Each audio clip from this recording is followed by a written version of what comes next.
You know, it turns out that there are many strange things around us that cannot be explained. There was something inexplicable in my life too. Listen, I'll tell you a story. That morning was quite ordinary, like others in early fall. I have to say, this fall has been colder than the last few. At least it felt that way. I don't know for sure if that was a precursor to the events of what happened next, but if it was, I can't see it in any other way than bitter irony. Wrapped in a red scarf, I threw on my windbreaker, grabbed my few belongings folded in a box, put on my backpack, and walked out of the house.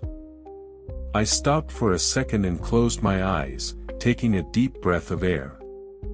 The air was morning and fresh, but clouds were gathering over the roofs of the houses, and it looked like it was about to rain, which made me hurry to my car, and in a couple minutes I was driving towards the exit of my street. I was in a hurry. I had to get out of town before the exit roads filled up with cars of people going out for a carefree weekend after a busy and work-filled week, thus creating a long traffic jam. To be honest, I didn't want to go there, to my hometown, where I spent my childhood. I didn't want to go back into that apartment, which in the form of distorted memories still, sometimes, pops up in my nightmares once a year. But I had no choice. No one else could do it but me. It all started with a phone call from my sister, from which I learned of the death of our elderly father. Even though since he had told us all about his diagnosis of stage 4 cancer we knew it was bound to happen sooner or later, this news came as a terrible surprise, hitting us with the same force as an avalanche from a mountain hits the human settlements below the mountain. It was the same feeling of the ground going out from under our feet. Even though in recent years after his divorce from our mother, my father had become very withdrawn and rarely contacted any of us, we loved him dearly, and his death was a great tragedy for our entire family, knocking me out for a while. Dad flatly refused to move to the hospital, and stayed at home until his death. After the funeral it remained to solve the problems associated with the inheritance, which passed to our mother and us, and the main inheritance of our father was the very apartment in which my sister and I grew up and in which, after the divorce, our father continued to live. Now the empty apartment, which was not needed neither by me, nor by my mother, nor by my sister, was to be vacated and sold. But neither I nor my sister were eager to even appear in this apartment while my father was alive. Much more often we met together in the village, where my mother now lived, or my father came to visit me or my sister, or in other, neutral places. But none of us wanted to go to my father's apartment, because we remembered very well what we had experienced in our childhood and youth living there. Nevertheless, in the end the lot to dismantle and sell the apartment went to me, as my sister lived on the other side of the country, and my mother, because of her age and health problems, was already too hard to do everything alone. While I was driving on the highway, it started to rain, which quickly turned into a full-fledged downpour, and because of that the front window began to pour so much that I could hardly distinguish the road ahead. Thankfully, I managed to get there without incident, and within an hour I was turning onto the street I used to walk to school on every morning as a child. The rain had stopped, and I slowed down and drove down the street, looking at the places that had once seemed like home to me. It had been 7 years since I had last been here, but since then, not much had changed. The same streetlights with new bulbs, old benches, and asphalt that was cracked and overgrown with grass in some places. A very ordinary provincial town. Nothing can change for years in a town like this. Finally, I pulled into my home yard, found a spot, and turned off the engine. Getting out of the car, I turned around and looked at the gray 5-story building where I had spent most of my childhood. The windows of my former apartment faced the courtyard, and I quickly identified them by their old frames and long unwashed panes, my father had a bad back, so he hadn't been able to clean those windows for a long time. A chill ran down my spine at the sight of those windows, and a host of memories associated with the place quickly flooded into my mind. Taking a deep breath, I got all my stuff out of the car, grabbed my keys, and headed for the driveway. We moved into this apartment when I was 2 years old, which made me remember almost nothing of my life before the move. My parents got this apartment through work, and it was a year after we moved in that my sister Katie was born. In our first years of living together, when we were very young, my sister and I lived in the same room and noticed almost nothing unusual. When I was 7 years old and my sister was 5, my parents moved her into the next room, and from that very moment the weirdness and horrors associated with that room began. Finally, I walked into the apartment. When I opened the door, I could smell the slightly musty odor of damp and old age.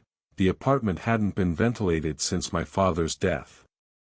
Putting my things away, I ran through the apartment to the kitchen and into the 2 rooms that had once been bedrooms to open the windows and let in fresh air.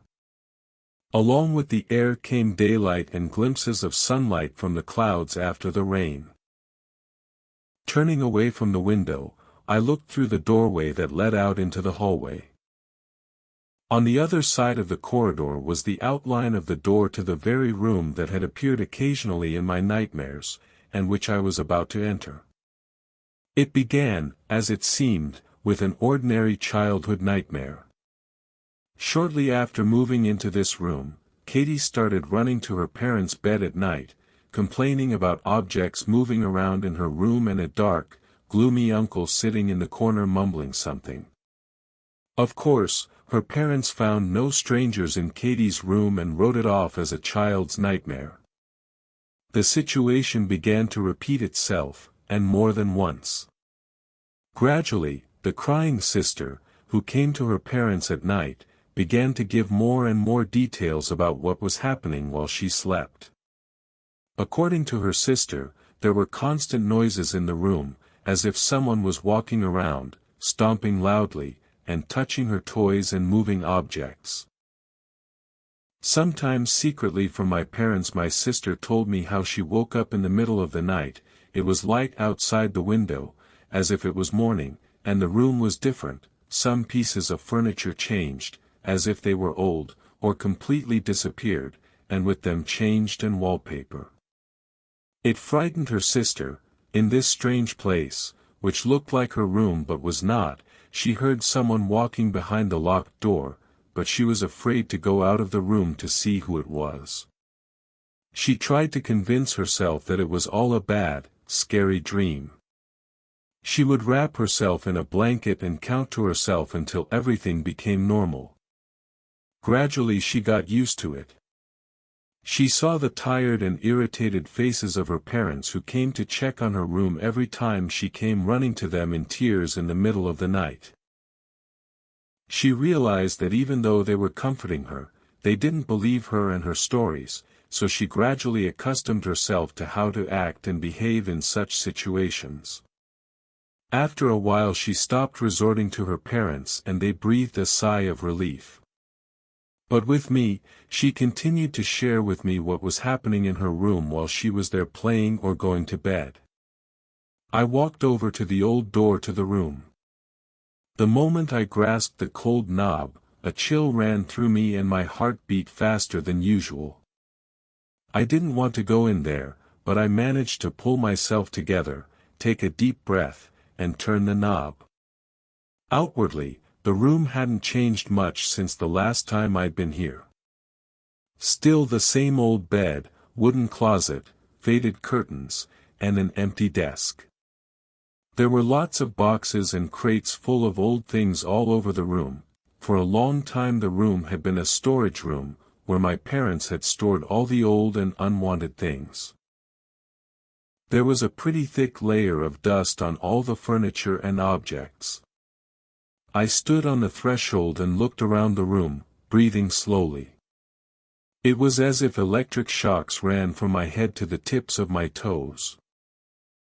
Even though nothing was happening, a cold sweat broke through me. All the memories I had pushed to the very edge of my consciousness for many years surfaced and flashed with color. One day Kathy told me how the gloomy dark uncle who usually sat in the corner started walking around her room. He didn't touch Kathy himself, but wandered around the floor with a strange gait, as if he were drunk. Sometimes, according to Katie, he would sit on a chair, pull a bottle out from under his jacket and drink. Or pretended to drink.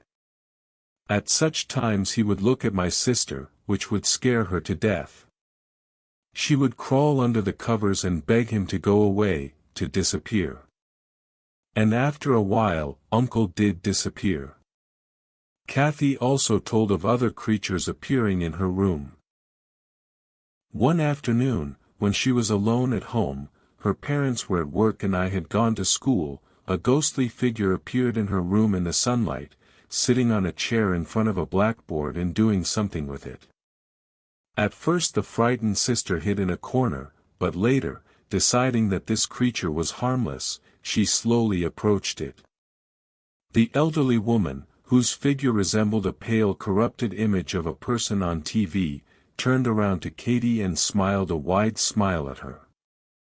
Her sister looked closer and saw that the board in front of the woman appeared to be an easel on which the woman was drawing something, but the drawing seemed impossible to make out because of the pile of strokes. The woman's face froze in a smile as she looked at Katie. After standing in a stupor for a couple of minutes, the sister decided to try to talk to the mysterious woman, asking who she was, but she heard nothing but silence and her own breathing in response. The woman's face did not change its expression. The sister began to be frightened by this and ran out of the room. When she got back there a couple minutes later, there was no one in the room. I tried to believe Kathy, even though I had not yet encountered the manifestations of the features in that room myself. But the older I got, the more critical thinking developed in me, and the less I trusted my sister's stories about the strangeness of the room. But one day, when my parents weren't home, I heard a loud scream from my sister's room. Running into the room, I saw a sobbing Katie huddled in the corner of the room, screaming loudly and pointing her finger to the middle of the room. As I looked over there, I felt my legs give out and my whole body go numb. In the middle of Kathy's room stood a tall dark man with a thick beard, and he was looking at us with an evil look full of hatred. He was dressed in a dirty old coat, and in his hands he was holding a slightly rusty axe. He had a dark aura about him. At the mere sight of this man a scream of horror stuck in my throat, and I wanted to run away, to save myself, to disappear. When he saw me, the man stood there for a short while, and after a couple of seconds he seemed to vanish into thin air. I stood in a daze for several minutes, hearing only the sound of the wind outside the window and my sister's sobs. When I finally managed to come to my senses, I ran over to Katie. Her face was gone, she was hysterical and couldn't stop herself from saying a single word. Only now I noticed that she had a big scratch on her cheek glistening with blood, a deep cut to be exact. When her parents came back later, they were horrified. Still crying without tears, they took my sister away without telling me where to. For the next week my sister was constantly taken to doctors, and she could not tell me anything clearly. Later, as my parents told me, she was taken to her grandparents for a vacation. It wasn't until years later that I learned from Kathy herself that she had spent that time in a clinic under the care of psychiatrists. That's when she told me exactly what happened that day. When I got to the kitchen, I took the brew out of the box I had brought, boiled some water and made tea in the kettle. Sitting at the dining table, I was finally able to calm the storm of emotions boiling inside me. I remembered everything that had happened since that incident. After Katie returned a few months later, my parents moved her back into my room, which I didn't object to, and the room that had been Katie's room was locked up and used only as a storage room. For a long time Kathy never told me anything. It wasn't until a year later that she told me that the day she saw the man, she was sitting in her room playing hide-and-seek with her dolls. Hiding in the closet, she counted to 20, and jumped out of the closet and froze in place. The room had changed. Instead of her blue wallpaper, the walls were covered with old and dirty, in some places torn yellowish wallpaper, all the toys were gone, and in place of her bed was an old couch. At that moment her sister remembered how similar things had happened, as it seemed to her, in her dreams, and climbing on the couch, she closed her eyes and began to ask herself that everything would return to the way it was. At that very moment there were heavy footsteps in the corridor and a disgruntled man's bass, which Katie could not make out. Then a second, frightened female voice was heard. The voices were approaching the room, and frightened, her sister climbed into the closet, leaving a small slit for viewing. What happened next was imprinted on her memory for life.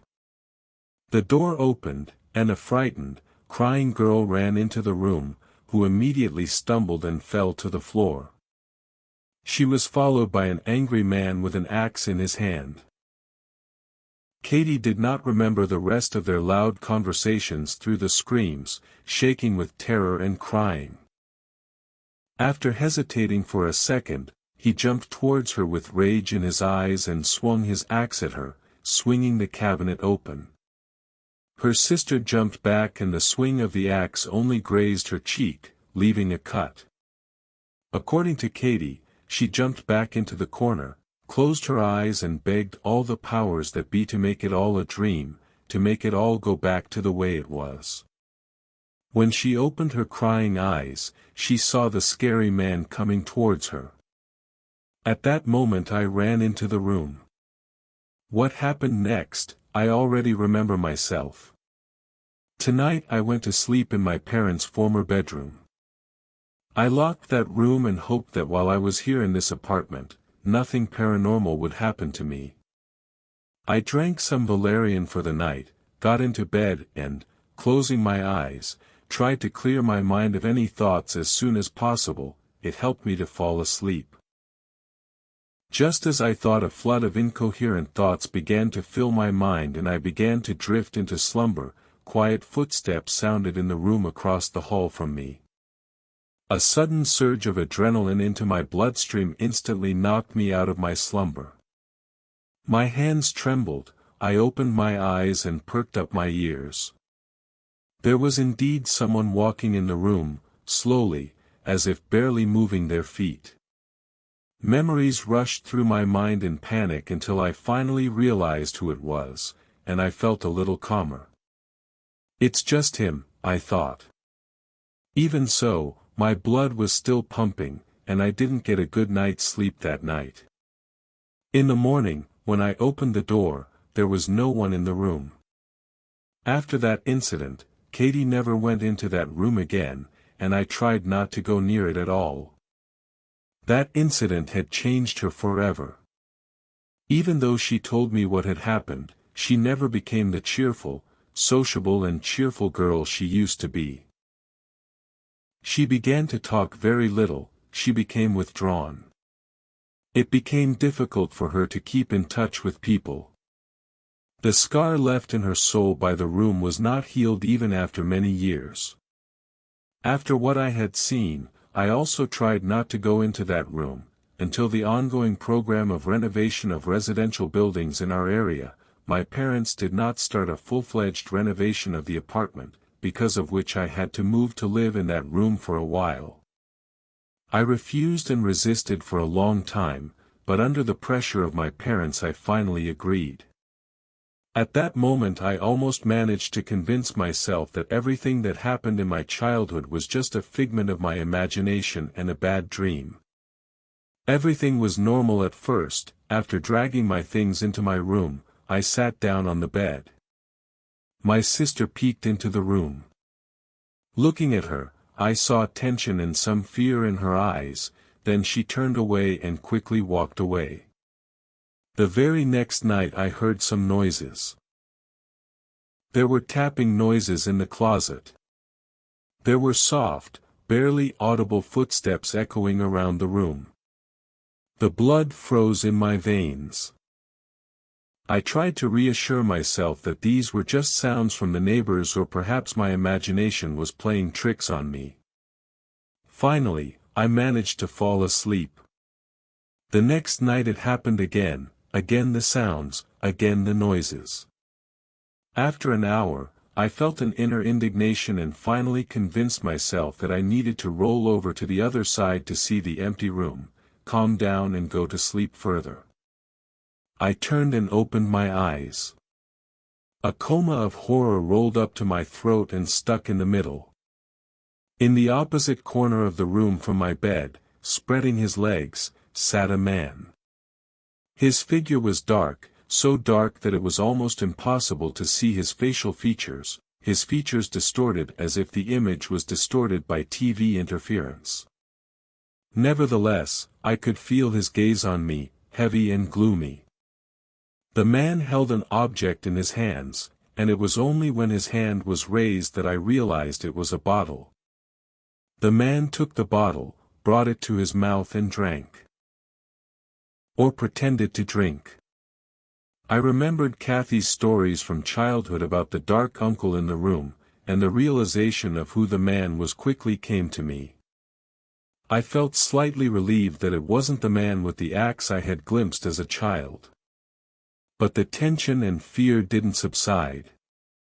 My mouth felt like it was stuck together, and I couldn't utter a word.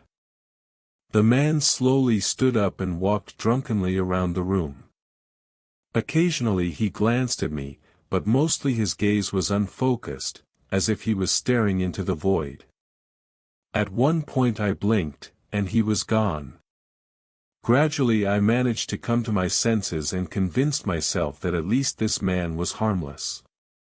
After that incident, he appeared at night several more times, and once I even noticed him sitting in the corner during the day when I came home from school. Gradually I calmed down and accepted the fact that I had an entity in the room with me.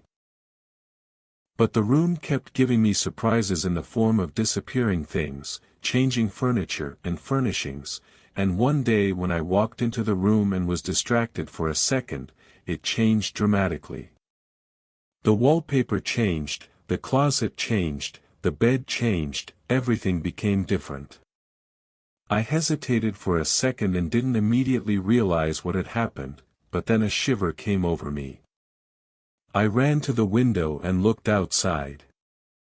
The street had changed. There were other, younger trees growing, there were very few cars parked at the curbs, and all the ones that were parked were long outdated models. There were a few children walking along the sidewalk, apparently schoolchildren. As I looked closer, I saw that they were all dressed alike, and all were wearing red ties. Different cars, different kids, different me in the past. I asked myself. Panic was gripping me. I started banging on the glass with all my might and shouting, hoping to be heard, but the children and other passers-by went about their business as if they had heard nothing at all. Eventually I gave up trying to shout to the people outside and ran out of the room. The apartment had also changed, but no one was in it. The front door was locked and I couldn't open it despite being inside. In a panic, I ran between the kitchen, rooms, and hallway until I was exhausted and ran back to the room. There was a new surprise waiting for me. Opposite the window, on the chair on which I had been standing and shouting a few minutes ago, trying to attract the attention of those who were outside, sat a woman. Her figure, like the figure of the ghostly alcoholic wandering around my room, was distorted as if from interference, but unlike him, as if shining with a bright light, merging with the rays of the sun from the window. I cautiously entered the room and looked at the woman more closely. Despite the interference, I could make out the woman's face. She was elderly, and she was smiling, drawing some sort of picture on the easel in front of her. I approached her and said hello quietly. There was no response. I repeated the phrase louder, but the woman did not react in any way to my attempts to get in touch with her. Then I came very close and took a closer look at the easel. The drawing showed a dark room with a closet, a bed, everything that was in that room when I lived in it. In the middle of the room stood a boy in a red shirt with a frightened and lost look in his eyes. A new wave of fright swept over me as I recognized myself in that boy. At that moment, the woman turned her face toward me. Her smile, as if glued on, did not disappear. She looked at me with an unblinking gaze, and I froze, unable to move. Panic and terror were growing in my body. Gathering my last strength, I managed to rush to the side and run out of the room. But as soon as I ran out, the picture seemed to dissipate, and I found myself in my own, normal corridor. After hesitating, I went back into the room. There was no one there, not even a chair by the window. I never saw that woman again in my life. I didn't dare to tell my sister about it, because I was afraid of hurting her traumas left by my childhood fears. Only a few times the shadow of the sad alcoholic, as I began to call him, appeared in my room, and sometimes the room changed its appearance. That day, when I was only a week away from returning to my room, I was awakened in the middle of the night by the sound of footsteps. I was not startled, thinking it was the alcoholic coming again. However, the footsteps were heavier, even and loud. I felt someone standing over my bed, and I heard languid breathing, heavy as a bull's. Goosebumps ran down my skin. I really didn't want to lift my head and open my eyes to see who it was, but something inside me said it had to be done, it had to be checked what was going on. I finally made up my mind, and after taking a deep breath, I opened my eyes and looked up. At that very moment my heart went deep into my heels and my soul went hysterical. Standing over my bed was he. The same man in a dirty coat, with a thick beard and an axe. The one who almost drove my sister crazy as a child. The one I was most afraid to see the whole time I was in that damn room. He stood over me, holding a rusty axe in his hand. All I could see in his bloodshot eyes was hatred and madness. For a few seconds nothing happened. Then he let out a loud roar and raised the axe. A loud scream finally came out of my throat, breaking through all the barriers. At that very moment, something stabbed painfully in my chest. Everything went black in my eyes, and I fell into darkness. I woke up on a hospital bed. My parents and sister were sitting next to me, frightened. When they saw that I was awake, they rushed to hug me and cry. I couldn't do anything. It was like there was nothing in my head. I felt like a robot without a program, a book with peeled pages. My sister also sat silently, looking at me fearfully. I realized from her look that she was guessing what had happened to me. She understood what I had been through. As it turned out, my parents heard a loud scream from my room, and ran in and found me unconscious on the floor by my bed. They took me to the hospital. I was unconscious for over 10 hours. It took a month to recover. The doctors talked to me for a long time, but they could not find anything abnormal about me. In the end, I was prescribed a course of antidepressants and released. After this incident, my parents locked the room and hid it, forbidding my sister and me to even go near it. We weren't too eager to do so.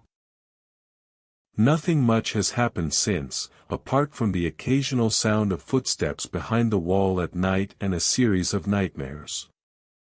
In these nightmares, I was standing in the middle of the room. The same axe-wielding killer would walk through the door, and I would start running away as the room stretched into a long, endless hallway with no doors. At the end of each such dream, with my legs feeling as if they weighed half a ton each, I would fall to the floor and he would catch up with me. Several years passed. I finished school, went to university in another city and moved away from my parents. After a couple more years, my path was repeated by Katie. My parents were left to live together. After another 6 years, my parents, having decided that they were tired of each other for so many years of living together, divorced, and my mother moved to the countryside. Only my father stayed in the apartment. And so, he died, and I once again came to this unsightly place. After a few days of packing, I decided before selling the apartment to try to figure out what exactly was going on in that apartment. Where did that alcoholic and that woman come from? Why did the room change its appearance? I needed answers to all these questions, so I started searching. I went to the city archive, dug through all the data I found on the internet, asked all the neighbors who had lived in the house almost since it was built. I could not find a definitive answer, but I managed to build a picture. What was on the site of this house before it was built, no one remembers. Some say that there was a pagan temple, others that it was a cemetery, others that there was nothing but forest. One thing is certain, people did not settle here. The nearest village was about 4 kilometers away. In the 1960s, as part of the expansion of the city, construction of a new neighborhood began here. The neighborhood was built with typical houses of that time. I could not find information about the first tenants of the apartment, and no one remembers who they were. But then I started to find parallels. In the 1970s, an elderly artist lived in this apartment. A person who devoted her whole life to her art and won several awards, she lived in this apartment until the end of her days. In her last years, as neighbors who still remembered her said, the old woman completely withdrew and stopped going out to people. After her death, she was discovered only a few days later, when an odor began to seep out of the apartment. After that, a plumber and his family moved in. The family was normal, the children were growing up, happy husband and wife. But years went by, and the head of the family began to drink and debauch. The family cracked at the seams. Eventually the wife and children left her husband and father, who began to drink even more. A couple more years later, he was found lying on the pavement under the windows of that very room. Whether it was a successful suicide attempt or an accident was never determined. After the plumber's death, the apartment was empty for some time, until a local factory worker and his wife moved in. The man, as they recall, was gloomy and unsociable, but he was as tall as a giant and had great strength. His wife also seldom appeared in public, and when she did, she looked shy and battered. Their family was a dysfunctional one. Neighbors constantly heard shouting and quarreling from their apartment. Everyone knew it couldn't end well. So one day, during one of the quarrels, the worker took an axe and hacked his wife to death with it. After the arrest, an investigation was launched, which revealed that the man had been responsible for not one, but several murders in the neighborhood over the past few years. Once the black line was revealed, the verdict became clear. This man was one of the last couple dozen to be executed in the Soviet Union. Reading this information, I couldn't escape the feeling of déjà vu, and along with it all, fear. I was literally reading the life story of the people I saw in that room. I was reading the story of that monster that almost gave me a heart attack and my sister a mental institution. But how, where did they come from in that room? Why did I see the past in the windows of that room? The answer to this question I could not find. I have only a guess. This room, and perhaps the whole apartment, is stretched in space and time in several points of its existence and can transfer to any of them those who are in it. Or perhaps it is not a timeline, but a parallel space. I will never know the exact answer. Also, this room seems to retain the shadows of those who once lived in it, the imprints of their souls. For this reason, KDE and I have had no luck meeting the previous occupants of this room. Perhaps it's not like that and I'm wrong. But that was the only answer I could come to after doing my little investigation. 2 weeks later everything was finalized. The contract of sale was signed, all the stuff was sold, loaded into the car or just thrown away. Some local university professor had bought the apartment. Well, good luck with the housewarming party. The day before his full move-in day, I was taking out the last of my stuff, after which I had to take him my keys and say goodbye to this apartment forever. As I was leaving, I turned around and looked at the open door to the room. At that moment my heart clenched into a lump. In the corner of the room, on the bed, sat my father. He looked up at me with his tired eyes, smiled and waved at me. I couldn't move. After a few moments, I shook my head and looked into the room. The bed was empty, as was the rest of the apartment. Taking a deep breath, I locked the apartment, got in my car, and drove out of the courtyard, now saying goodbye to this place and all its oddities forever.